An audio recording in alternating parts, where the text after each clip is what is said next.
Friends, welcome back to our channel. Patnam all in one కి స్వాగతం అండి. 10th class new text book స్పర్శలోని పద్య భాగంలోని మనము సాఖి అన్న పాఠాన్ని మొదలుపెట్టాం. సో దీనికి సంబంధించి ఆల్రెడీ 3 పార్ట్స్ మనం చేసుకున్నాం. ఇది 4th పార్ట్. ఫస్ట్ పార్ట్లో మనము కవి పరిచయి అలాగే దోహా చంద్ గురించి మాట్లాడుకున్నాం. సెకండ్ పార్ట్లో మనము 3 దోహేలు తెలుసుకున్నాం. థర్డ్ పార్ట్లో 3 దోహేలు తెలుసుకున్నాం. ఇంకా మిగిలిన 2 దోహేలను ఈ 4th పార్ట్లో తెలుసుకుందాం. పోతి పढ़ी पढ़ी जगमुआ पंडित भयना कोई ఐకై అషిర్ పీవుక పఢై సు పండిత్ హోయ్. ఈ దోహా సాఖీలోని గురు శిష్యు హేరా కౌ అంగ్ అనే 43వ భాగం నుండి తీసుకొనబడింది. ఇక్కడ పోథి అంటే గ్రంథాలు అని అర్థం. పఢి పఢి అంటే చదివి చదివి. జగమువా అంటే లోకం చేస్తుంది, అంటే గ్రంథాలన్నీ చదివి చదివి లోకం చేస్తుంది తప్ప పండిత్ భయనా కోయ్. పండిత్ అంటే జ్ఞాని అని అర్థం, పండితుడు. ఓకే. భయనా కోయ్ అంటే పండితుడు కాలేకపోతున్నాడు. ఎట్లాగా? పోథి పఢి పఢి జగుమువా, గ్రంథాలన్నీ చదివి చదివి చస్తుంది లోకమంతా కూడా, కానీ అందులో ఒక్కడు కూడా పండితుడు కాలేకపోతున్నాడు. మరి ఎట్లాగయ్యా పండితుడు అవుతాడు, ఎట్లాగయ్యా జ్ఞాని అవుతాడు అంటే ఐకై అషిర్ పీవుక పఢై సు పండిత్ హోయ్. అంటే ఐకై అంటే ఒకటి, అషిర్ అంటే అక్షరము, పీవుక అంటే ప్రేమికుడి యొక్క అనర్థం. పఢై సు పండిత్ హోయ్ చదవగలిగిన వాడే పండితుడు అవుతాడు. అంటే ఇక్కడ టోటల్గా భావం ఏంటంటే ప్రేమికుడు అంటే ఎవరిక్కడ? పరబ్రహ్మ. చెప్పాను కదా, ఇక్కడ కబీర్దాస్ గారు పరబ్రహ్మను అంటే భగవంతుడిని ప్రియుడుగాను తనను తాను ప్రేయసిగాను భావించి చాలా దోహేలు రాశారు ఆయన. ఓకే. సో అందులో ఇదొకటి. ఓకే.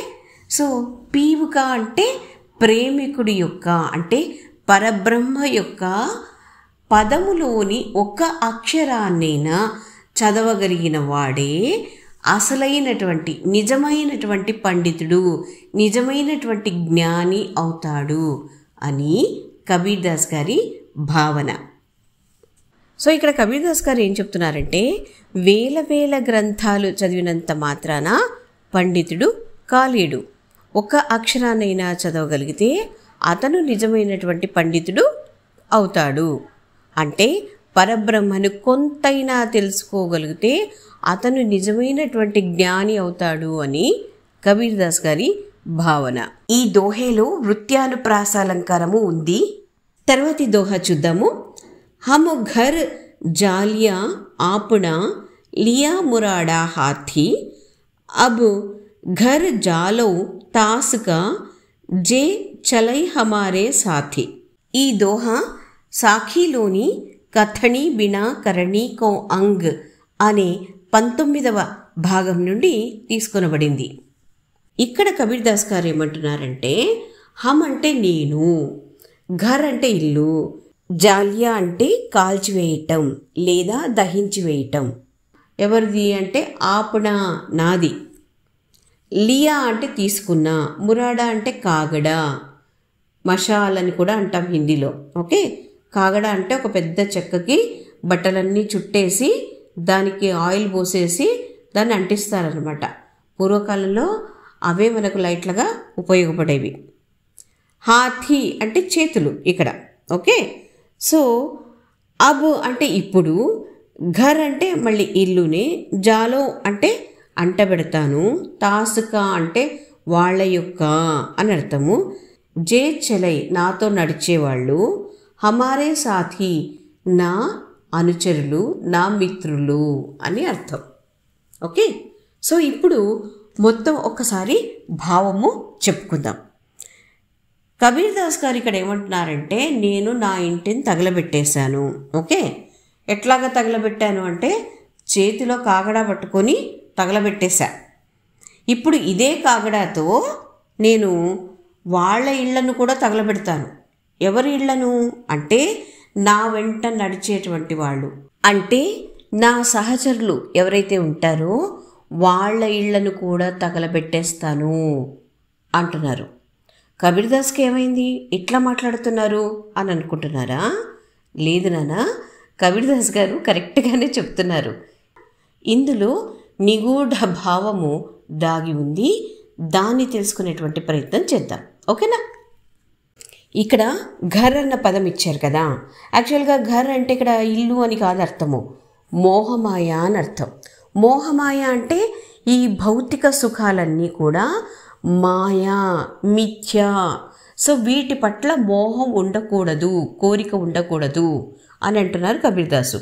అయితే ఇట్లా చెప్తే పిల్లలకి అర్థం కాదు, ఎందుకంటే 10th క్లాస్ పిల్లలు కదా, కొంచెం చిన్నపిల్లలు కాబట్టి ఇవన్నీ చెప్తే అర్థం కాకపోవచ్చు.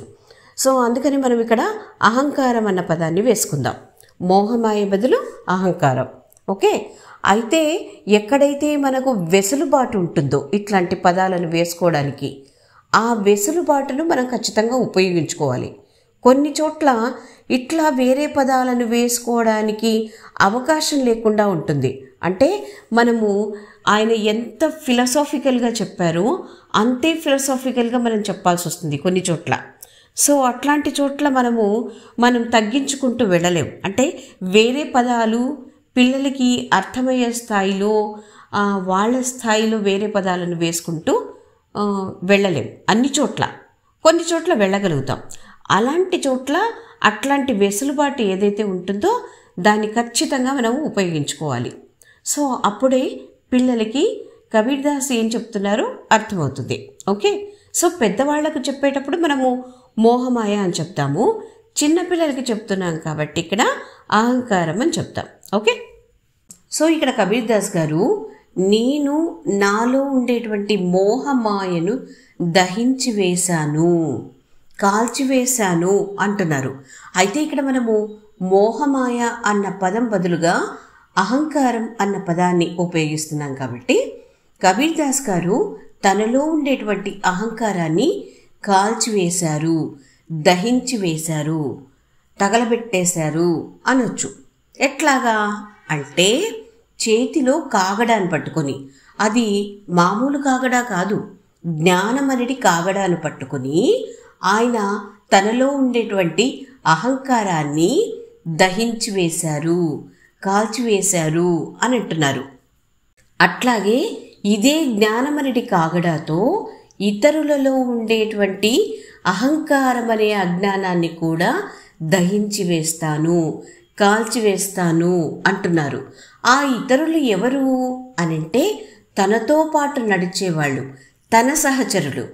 వాళ్లలో ఉండేటువంటి అహంకారాన్ని కూడా, అజ్ఞానాన్ని కూడా ఇదే జ్ఞానమనటి కాగడాతో దూరం చేస్తాను, దహించి వేస్తాను అంటున్నారు కబీర్దాస్ గారు.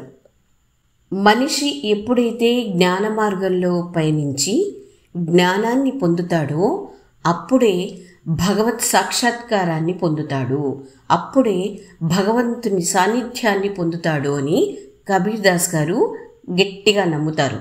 అందుకని ఆయన తను జ్ఞాన మార్గంలో వెళ్ళాలి అని అనుకుంటున్నారు. జ్ఞానాన్ని పొంది తద్వారా పరబ్రహ్మ సాన్నిధ్యాన్ని పొందాలి అని అనుకుంటున్నారు. అయితే తను ఒక్కరే కాదు, అట్లాగా తనతో పాటు నడిచేటువంటి వాళ్ళు, తన సహచరులు ఎవరైతే ఉన్నారో వాళ్ళందరూ కూడా అజ్ఞానాన్ని వీడి జ్ఞాన మార్గంలో పయనిస్తూ జ్ఞానాన్ని పొంది వాళ్ళు కూడా భగవత్ సాక్షాత్కారం పొందాలి తనతో పాటు, వాళ్ళు కూడా భగవంతుని సాన్నిధ్యాన్ని చేరుకోవాలి తనతో పాటు అని అనుకుంటున్నారు. అది కబీర్దాస్ గారి గొప్పతనం. ఓకే. ఈ దోహాలో రూపకాతిశయోక్తి అలంకారం ఉంది. సో ఇదండి కబీర్దాస్ గారి సాఖి. దీనికి సంబంధించినటువంటి వ్యాకరణాన్ని మనం నెక్స్ట్ వీడియోలో చెప్పుకుందాము.